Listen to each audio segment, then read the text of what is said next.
Before we dive in, I want to give huge shout outs to community partners Epilepsy Foundation of America, the Danny Did Foundation, and Epilepsy Alliance America. And big thanks to sponsors Neurelis and SK Life Science.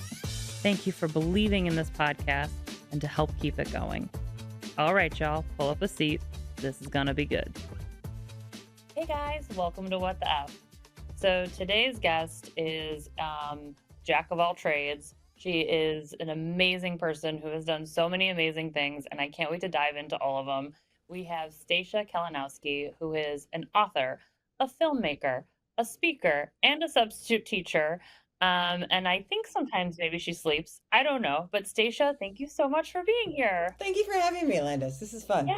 Oh my gosh. And I can't be remiss and not mention your book, Racing Uphill, which is Confronting a Life with Epilepsy, which, as you can see, if you're watching on YouTube, there's several tabs. I read the hell out of this book. I'm trying to get it in a camera shot. I'm like, here you go. It's very relatable. And I feel like not only that, but I learned a lot with it. And I kind of wanted to start with just talking about that story in the prologue, so we're not like giving too much away from the book, but like that's when, because sometimes I read a prologue and I'm like, da, da, da, da, okay, I just am reading this to be good. But I read the prologue and I was like, I'm in. Like, oh my gosh, you just describe like what happens with the seizure so well. And it starts with running. And obviously, like if you saw the book cover, we've got a picture of Stacia running uphill, and it's called Racing Uphill. So let me stop rambling. Stacia, why don't you tell us like that story from the prologue just to get us started? Sure. And the prologue is free to read online, so you don't have to worry about, or I don't have to worry about giving it away. Yeah. But if you look at the cover, Racing Uphill. I loved training for marathons. I loved running. Epilepsy took that away. It kind of talks about my uphill battle to confront epilepsy. But yeah, as I talk about in the book, one of my seizures is something called jamais vu. And that's when you're in a really familiar place, like I'm in right now, and then you start to lose awareness. And before you know it, like, where am I? I've never seen this room before. I don't know the coffee mug that I'm looking at. Where did this come from? So this happened on my favorite running trail in Eugene, Oregon. And I was training for a marathon. And as you read in the book, I just started to get a sense of like, wait, something is not right. Where am I? I talk about running into this area where it just feels like this cloud of gray. And before I know it, everything around me looks foreign. And it was a really scary feeling. And it ended up being my last, I guess, chance for training for a marathon. Why do you say that? Because after that, I talk about in the book, I would have the seizures running and they got to be more intense. I would have them more often. And then my seizures themselves just started to get worse. And I had like a foot injury that kind of was the selling point. Like, okay, well, now you're done. Your foot hurts anyway. So it was the sign like you're done running marathons. But yeah. And how would you describe like the relationship that you had with running like prior to epilepsy, and then like what happened when epilepsy kind of was just like, hey, not only we're going to give you seizures, but we're going to make your foot get injured too. And yeah. So I don't know if it's for you, but something I think about when I've met other people with epilepsy is denial, right? So I was thinking, hey, I'm 25 years old. I'm a news reporter. It's kind of high stress. I'm not getting enough sleep, but I love my job. I'm going to be a reporter. I'm going to train for marathons. Even if I don't get enough sleep, like I'm I sorry. can do I this. love I'm how like 25. low key you are with all this. Like, I was a news anchor. I was training for Reporter. marathons. Yeah. Those are big. Both of those things are a big deal, and I can't imagine doing both at the same time. But you're 25, you know what I mean? I'm like, Yeah. I'm invincible. I can do all this. I'm not going to let seizures get in my way. But Right. eventually they started to. Especially sleep deprivation was my big trigger.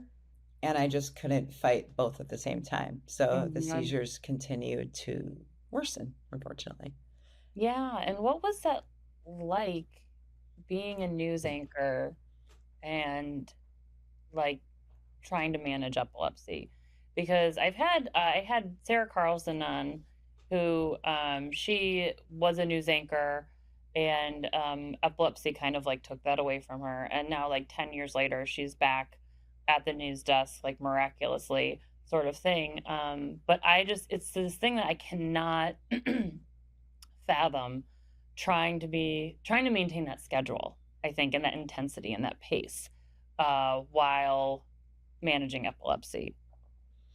Yeah, so I was a news reporter. I started off, I was a morning reporter. So I would be getting to work at 3 a.m. And so I would do my training runs before. I'd be waking up at, I don't know, 2 a.m. And I look back and it's like, why Wow. did you put your body through that? But I was just Yeah. determined, like, I'm going to do Yeah. this. I'm okay.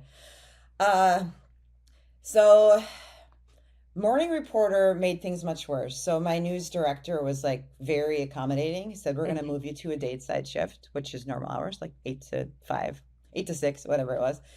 And I got to work with another reporter who would drive me to my stories. So that became, I felt bad, like a burden, because it was unfair to her for me to, like, hey, you're my driver, we're working together. But it was also good in a way because she saw how often I was probably having seizures. I was having a lot of Mm. small ones where I didn't know what they were, but I would blink out and come back to it. And people thought, she's not listening to me. She's not part of the conversation. She doesn't value what we're saying. And we didn't know right away that that was kind of my brain shutting down for a while and having seizures. So. Yeah, and you said it was good that she witnessed that. Why do you say that? Because I think if I was out having these seizures on my own, I wouldn't Mhm. know what they were. I think I would just be kind of blanking out and thinking, "Oh, I'm Yeah. tired. This is tough." So I look back and I think this was really unfair to her, but she probably saved me from hurting myself. One time I did Yeah. have a seizure on air, but it was at the very end. Like I was interviewing a mayor, and it happened at the end where I lost like awareness, and then they cut the camera. So I don't think anybody at home saw what happened. Yeah. What a like it is so interesting though because it's like both those stories are about like witnesses, right? Like Hmm. in one case it's really good to have a witness to your seizures because then they can tell you what happened or what they saw. Yep. And I know like my neurologist, I mean actually my last appointment she asked my husband to reenact what my last seizure had looked like. And it was very weird to watch that because I was like, Yeah. "Really? This is, like, what I look like?" I had a really hard time with that, I didn't know I would.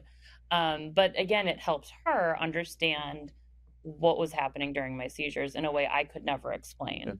Hmm. Um, just like, your colleague could tell you what was going on. But then at the same time, you're like, "Yeah, but thankfully, no one witnessed it." Like, the public Yep. didn't witness it on camera, right? Because God forbid, you know, anyone sees a seizure on camera, but it is one of those things where it's like, yeah, it's like, I don't know, I can't imagine just the balancing act of that job and Yeah. um, trying to figure out, what what works and what doesn't. And then I guess that's, kind of what I want to talk to you about too is also like when did you just say, okay, without giving too much away, because I also don't want I want everyone to read the book. So I'm like, I don't want to give everything away. But like I do also want everyone to know that you did, choose a course that a lot of people don't. But kind of like, how you got there, I think is really also important too. So okay, so Stacia, like how did your seizures progress from being these things that colleagues were noticing and things that you almost had on air Sure. to, what happened that it led to this life-changing progression for you? Well, I would have some of the small ones that did progress into tonic-clonics a Mm, few times until I was on more of a consistent medication. But I think about the seizure I had at work in front of the mayor, and it was just small. No one noticed it. But mhm, they progressed when I moved out to Michigan into, so they would start on my temporal lobe, spread to my frontal lobe. Frontal lobe is where all your motor functions are. So I mhm. would go from like kind of being like, where am I, to arms moving, legs thrashing, yelling. And I had a seizure. I was doing a live shot in Michigan at Michigan State at a basketball game. And I didn't know about this until I contacted a colleague when I was writing the book. And he said, right before the live shot, you had like a massive seizure. And I cut right away to the producers so you didn't go live. But I just thank him so much for realizing, oh my gosh, you can't do this, you can't go live. Because if that had made it on air, I would have been, devastated. That would been traumatizing for me, probably for some 100%. other people. 100. I was just talking about how it was traumatizing to watch my husband reenact a seizure, and then Yeah, for to have like the entire public see your seizure. I can't even imagine what that would be like. So, yeah. and you did reach out to, as you mentioned in your book, like to a lot of friends Hmm. and family to kind of like connect the story, which I think is very, very cool. What was that process like? The reason I had to do that is because of memory loss. I look back, I don't remember most of my childhood or college up until the point that I had seizures. So I realized if I'm gonna, or before I had surgery, so I realized if I'm gonna write this book, like, as one person who reviewed the book said, she had to be an investigative reporter in her life, which was totally true. So I contacted a childhood friend, former reporter that was a great friend in the book, family, looked through all of my medical records. So it was a long process. It took longer to write the book just because of everything I had to do. But it made me realize, wow, this is the stress I put on my family. This is what happened kind of behind the scenes at work, where people started to know some of my memory problems as well. So it was eye opening for me into how much epilepsy can really impact us. Because we don't know. Like, I hadn't seen seizures before. I realized, hey, my memory's kind of bad, but we don't see everything that friends, family, colleagues see. Yeah, totally. Total. And then I guess what did you do with that? Like with those emotions of like being like, "Oh, this is what they saw." Because I feel like a lot of us can, and as you mentioned earlier, like feel like a burden, you know, Yep, yep. and have like a lot of mixed emotions surrounding, I don't know, like how much it impacted people. And what was that like for you? The biggest thing when I saw the impact on my mom, which was devastating, is she told me, she's like, well, when you started having the seizures in Oregon and they got bad, your colleague and your friend, her name is Kate, started sending me emails. And I didn't know about any of this until I started writing the book. No And way. my mom and Kate agreed to send me the email thread, which I share some of in the book. But it was Kate saying, like, your daughter's not taking care of herself. She's not being responsible to herself or to family or to doctors. So reading this thread just showed me, like, wow, this is the stress that you put people through um, when you're having Yeah. seizures and you're not taking care of yourself because you're stubborn. Yeah. And I learned in it from my dad too. They said the turning point where we saw your memory problems is when we flew out to Oregon because we realized after the email thread, like, we need to come see her. And he said, we brought you to your doctor, your neurologist, and you had no idea where the office was.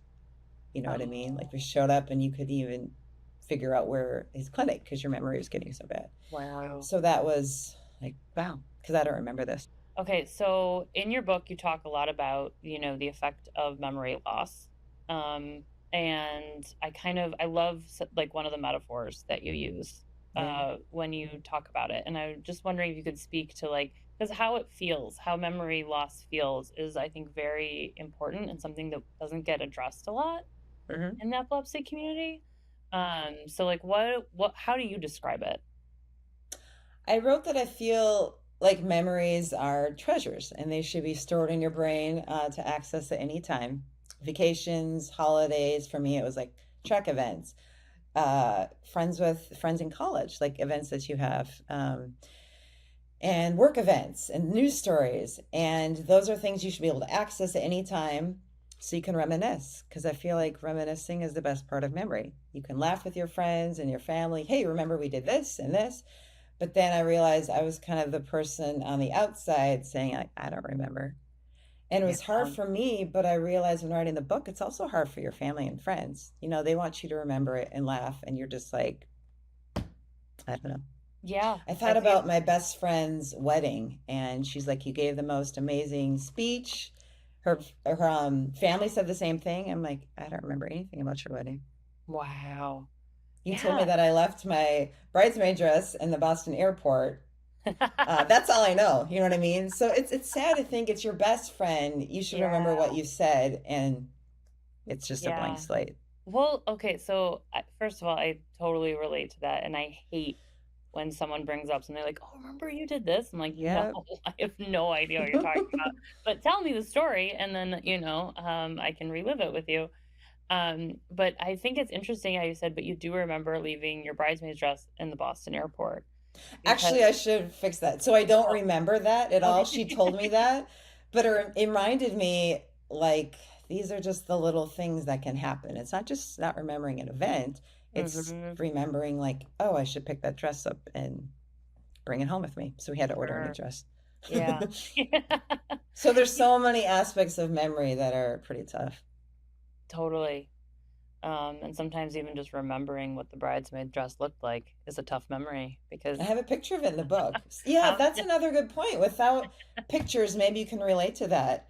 Like, yeah, at least we have pictures. At least there's mhm, photographs, is like cement a memory in time. Like, here's the wedding dress. yes, Like, this is what you look like with your best friend. You were smiling. Here's photos of you and you're working and living in Oregon. So without that, I think it would be, memory loss would be much more devastating.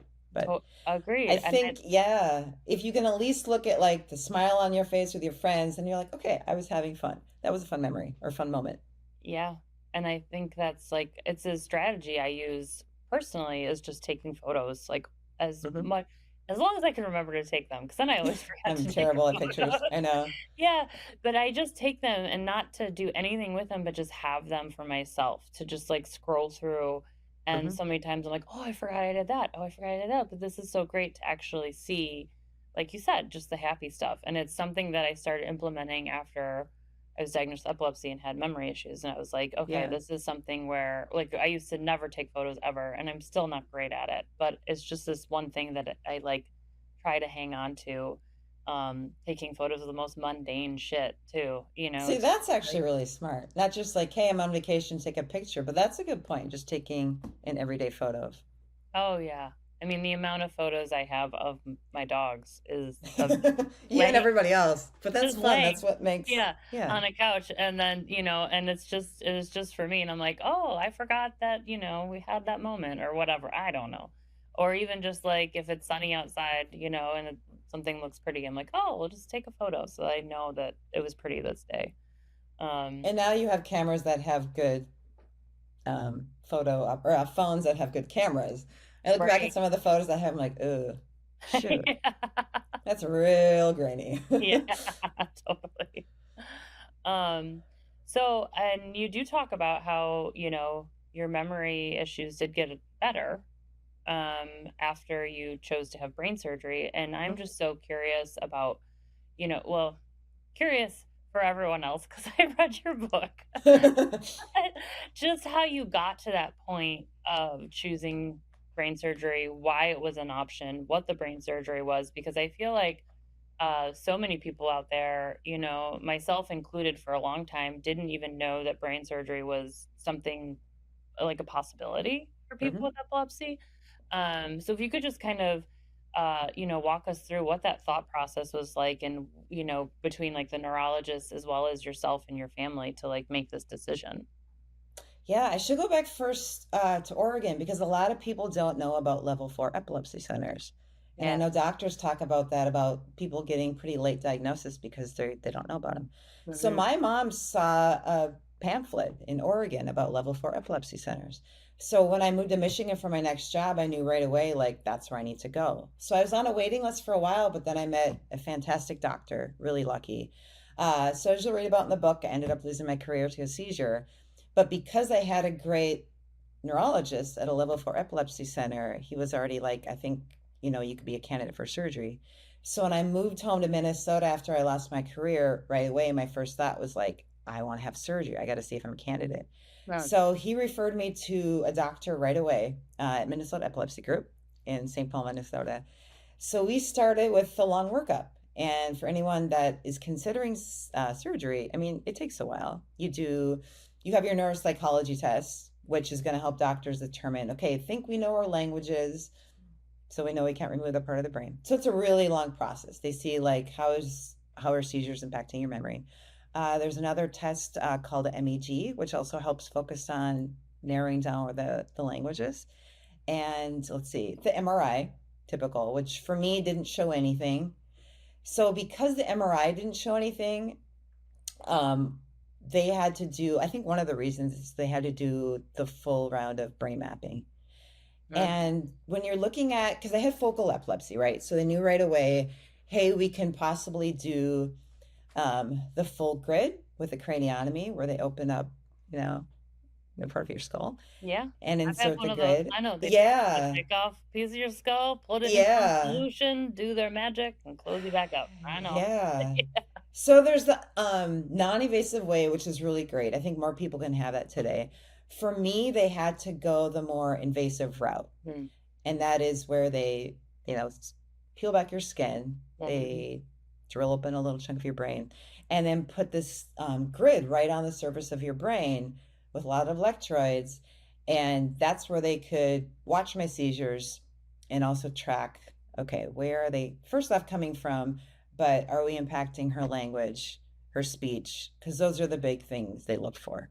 So So, I just want to yeah, be clear, just because like I know I am still, learning a lot in medical space, but sure. this is just the pre-step for the brain Uh-huh. surgery. Yep. Like, yeah, I just want to make that because it is, I think like it is a lot to even get to the point of brain surgery, but it's also, while incredibly invasive, I can't help but admire, not admire, I can't find the right word, but like the fact that they go through so much trouble and that you go through so much trouble to make sure that it's being done correctly. I Hmm. think that's really important for people to know, because someone's like, "Hey, you're a candidate for brain surgery. Let's just plop you in." Like, don't do that. Yeah, you know what? And all the tests leading up to it, like I talk about the neuropsychology tests and the MEG and the MRI, Mhm. that helps them determine like if they think I would actually be a good candidate. Yeah. So when they did all of that and they brought me into my doctor's office and she said, "You are a candidate," I was like, right away, like, let's go. I'm ready for it. Yeah. And then they figured out because, you've done the video EEG, a lot of people have, and Yeah. they couldn't determine where my seizures were coming from, which isn't unusual. But they Mhm. thought, hey, we're thinking they're coming from your frontal lobe, but we're not just going to take out your right frontal lobe without really determining. So that's why I had to do the most invasive route. Okay. And I'm not going to give away in the book, but I'm really lucky that they did the full mapping with the grid Mhm. on the surface of my brain Yeah. because that was important for the outcome. Yes, Which you'll totally. see in the book. Yep. Yeah, absolutely. Um, I guess like, and I asked, I think one other guest this, but like, because everyone I've talked to who's had brain surgery for epilepsy, Hmm. they always say like, yes, it was not even a question. I was absolutely going to do it. And I'm so curious because that's not, I had my brain surgery for brain cancer. Yep. So Yep. it's totally different. But like, but I was also like, yes, absolutely, we're going to do this. But then when my doctor presented, like, I don't know, a few years later, like, we could see if you're a brain surgery candidate. I was like, fuck no. I was like, Yeah. Yeah. and maybe it's because I had just gone through it once. So I'm so curious as to like just the gut reaction of being like, yes, absolutely, let's go, let's do this. Like, if you could just walk me through those emotions, which I know, I'm not trying to make you give away the farm on your book. No, that's I like just, something I think is important, and we have already yeah, talked about enough that like it doesn't give anything away. I think it's because I saw that everything I had and it had been taken away. I grew up okay. healthy. I didn't have my first seizure until I was a junior in college, right at the start of cross country season. And then after that, they seemed to go away. Hmm. And then they started to gradually come back. But so I just saw myself as, hey, I was healthy. I had a career that I loved. I was able to run marathons, and I want that back.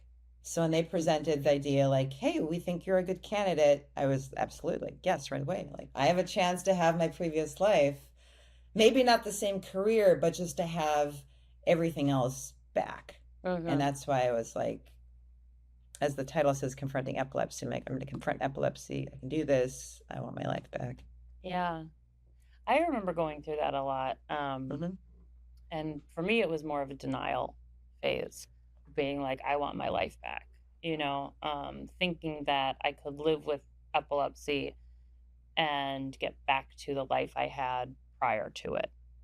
And I had and this is just me. This is not like right or wrong. I'm not trying to be like, Yeah, yeah, you yeah. know, but like in my neuropsychologist, she is a practicing talk therapist, which is amazing to have a therapist who literally like is an expert in epilepsy. Yeah. And I didn't start seeing her until like 2.5, 3 years into my diagnosis. And I was like, I'm just trying to get back. I'm trying to get back. She's like, you haven't accepted the fact that you have epilepsy. Like, and you can't get back. You can only go forward, you know? Mhm. And I was like, oh, fuck. Like it was such a hard thing for me to realize, like, okay, so like getting back isn't an option because like I can't go to a life of no epilepsy. But your case is so different because it's like you were like, I want to be in a more stable place where my epilepsy was, where I was able to do things again. And I guess just taking that perspective, like, where do you feel like you're at as far as the getting back or getting to, a life that you enjoy? Well, I should say the denial is something I totally went through too. It took like me losing my career to realize, okay, now I have to have brain surgery. Before it's Mhm. like, I can do this, I'm okay, just gotta get enough sleep. But I put my life on hold because of that. You know what I mean? It's like I have to get enough sleep, so I can't go out, I can't do these things with friends. It's gonna end up probably preventing me from progressing in my career. Yeah, So surgery was so important to me, and it was successful. I should say that. The seizures that I have were pretty traumatic to watch for me, mhm. and they ruined so much of my memory. Is That's why it was like, okay, if I have a chance to have memory, not to have memory problems again, that was a big selling point for me. Yeah, that's huge. Yeah, yeah, yeah, And when you said like the "I can'ts," that like really hit me hard, because I yeah. feel like um, the "I can'ts" like still get me, and they still frustrate me, even though, and I'm like, as it because I'm still living in denial. Like when it's like I can't go to your show that starts at 8:30 on a Mhm. Thursday, unless I like take the day off work the next day or something. Yeah, yeah. Where do you feel like you're at with the "I can'ts"? I feel like now I can. Oh, Uh, I can, but that's I so should also, beautiful. I can do some of those things, but Yeah. the career part is what still really weighs me down. It's like I Mhm. can do this and this and this, but like career wise, trying to get back into my field or doing something different, that's where I think of epilepsy, its impact on adults is really tough because a lot of people are unemployed, but there's also a lot of people that are underemployed where they don't have the same job anymore. Totally, totally, Yeah. and I think that's something that, like, so many people, myself included, can relate to, just about the necessary shift in a Yep. career. And you shifted, as I mentioned in your intro, to substitute teaching, Hmm.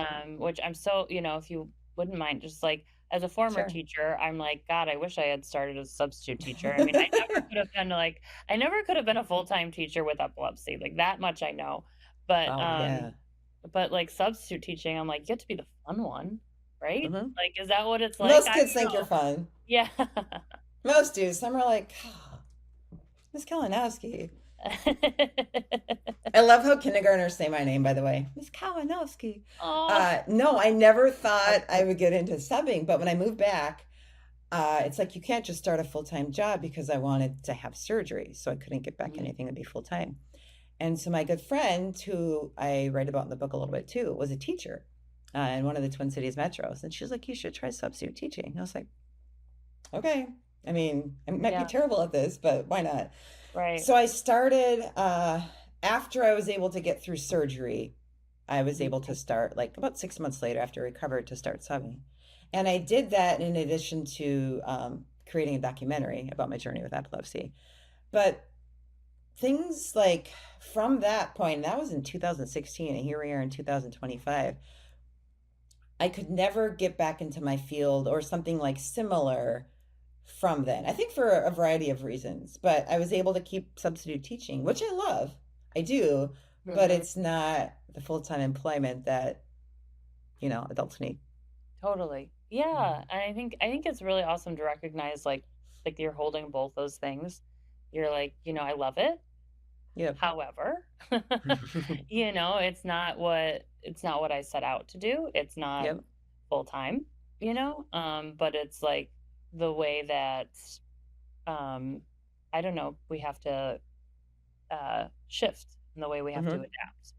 Yeah. I also like how you just like threw in there like super casual, like, yeah, I also made a documentary, like Yeah. which is so cool. Tell us about your documentary about epilepsy because it's very awesome and you've got a fun like, semi celeb, I would say, in there too. Yeah. So Oh, yeah, yeah, yeah. yeah, Okay. including So yourself. when Like, so when I came back, no. When I came back and my doctor told me you're a candidate for surgery, the idea popped in my head like I could have surgery. I should educate people about epilepsy because I felt mhm, discriminated against when I lost my career. So mhm. right away I left. She's like, "You're a candidate." I'm like, "This is great." And then as soon as we walked out the door, my mom's like, "Well, I wanted to go celebrate with you, but right away you started emailing your, former college journalism instructor and a mentor I had in Michigan." I'm like, "What do you think about the idea?" And right away they wrote back like, "Yeah, go for it." So the idea Love came right out of surgery. And so I realized I should tell my story, but I also want to tell the story of other people. So I thought of Jerry Kill. He was the former football coach for the Minnesota Gophers. He mhm. was the coach at the time, but epilepsy impacted his career as well.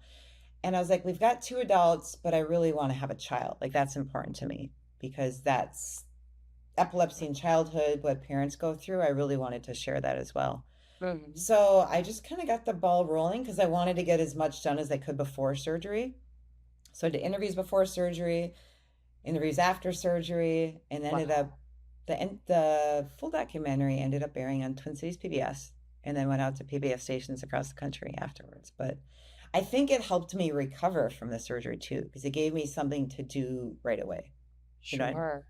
was like, all Totally. right, I have to recover, but now I also have like a goal in mind, and that's to finish this documentary. I edited all of it, which I love because I love the creative process of editing. You So do? Oh my God. yeah, because I was a reporter. I edited all of my stories. And that's I liked more than I loved reporting, but I also loved like shooting my own video, editing the video, kind of the whole package. Yeah. I always forget that's a part of reporting is to edit. You also edit the Some clips, people, not everybody shoots and edits their own stuff. More people do today, but I did it Yeah. and I loved it. That's Yeah. that's so dope. Okay, so Stacia, where can people get your book, Racing Uphill, which I'm showing on camera again because it's just so gorgeous. And George is also making a cameo on camera, so anyone wants to say Yes. and again, like you can just see all the notes I have in here because it's just like everything, all the colors signify something different, like for me, like personally, like the green tab. I think that means like go journal about this. The blue tab is like this is so relatable. Like so I just use like because I don't know, it's how I like to read. But You're a where can former people teacher too. Teachers that's do true. that. Yeah, an English teacher at that. So of course I'm gonna Post-it notes everywhere. Yeah. yes, 100%. So where can people find your book? And also we are doing a giveaway. So if you go to the episode description, it'll give you instructions on how to get one of our books for free. But where can people go get it who are not going to win the book? They can get it straight from me from my website, which we can put up as well. That's Yeah, like the that'll be in the episode preferable way to description. go. Yeah, I don't like to promote Amazon. So they can also get it from Barnes and Noble and awesome. from there's a website where local smaller bookshops, Yes, bookstores, sorry, book. The website is called bookshop.org. Bookshop. People can Yeah. get it from their bookstores. So if they want Mhm. to support local bookstores, that's one way to do it. Yep. Um, and then the University of Minnesota Press, which is my publisher, also sells it on their website. And So congratulations, by the way, just on your thank book. you. Thanks. I should have just led with that because first of all, like it's your writing is so strong, and then it's not only do I love your book, but like it's published by Minnesota Press. That's really awesome, and like Yeah, something that's just very cool. I'm Um, lucky. And I guess I should say too, because people have emailed and asked about the documentary. So on my website, you yeah, can also contact me directly and I can send the link for the film if you'd want to see awesome. that. And Yeah. all those links are in the episode description. So go check them out right now. And you can get the book, get the documentary, and a little hello from Stacia. Yeah. Well, before we end, I'm going to ask you 3 questions that have nothing to do with what we've been talking about. First one's easy. First one's easy. What's your favorite color? Should I say green? I would say blue. I have a lot of blue clothes, a lot of blue furniture, navy blue. Okay, nice. Love it. Okay, number 2, if money and time were like unlimited, where would you go live for a month? Ooh, probably Berlin, because that's where my sister is. Oh, That's where she cool. lives. And then I could see her more often. Right now, we only see each other about once or twice a year when she comes to the Yeah, Twin Cities in Minnesota. So Berlin. yeah, In Europe, you can go to so many different places when you're totally. there. So Yeah. Well, that Berlin. wasn't part of the question, Station. I'm kidding. I'm kidding. You're stuck in You're not allowed her to travel. place. Yeah. That's it. Okay, and number 3, what does it mean to you to be a friend? I've learned a lot about being a friend from writing the book. And I Mm. think of my friend Kate. Shoot. Um, Dang it. Don't make me cry. Uh, Being a friend, I think, is not just like the hanging out part and supporting someone in their job, but plan is uh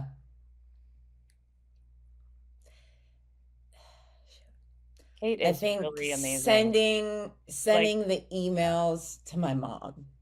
mm, Like, because I think back and like I wouldn't, if they hadn't seen that and come out to Oregon and kind of forced me to see the doctor and said, we need to be part of your life. Because I was just not blowing them off, but I don't want them to know. mm, That's what led to finding out about a level 4 epilepsy center. That's mm, what led to me, as we talked about, all the routes to getting to surgery. So when I found out about it at first, I was like upset, but then I'm like, that took a lot of guts to be like 25 and like, I'm going to email your mom. You're not taking care of yourself. And I didn't know some of this at the start because I was like, how did they find out about it? Was it my news director? But looking back at the email, like, that's really ballsy. And that's like being a good friend for sure. yeah, Like, you need to take care of your health. So, totally. shout out to Kate, Yeah, who I do talk about in the acknowledgments. So, I appreciate her a lot. that's awesome. Well, Stacia, thank you so much for being here and sharing Yeah. your story and all the work that you've done and continue to do. I just appreciate you, for doing that. And I really hope that, and I know that other people are going to hear this and be like, there's just so many great tidbits from you that I think are not only relatable, but incredibly helpful and like also educational. So if you can't tell, I'm fangirling right now. Yeah, but I appreciate But you and putting this podcast together because the people that you've interviewed that I've gotten to listen to, you just learn so much and appreciate what other people have gone through and what they're sharing. So yeah. thank you.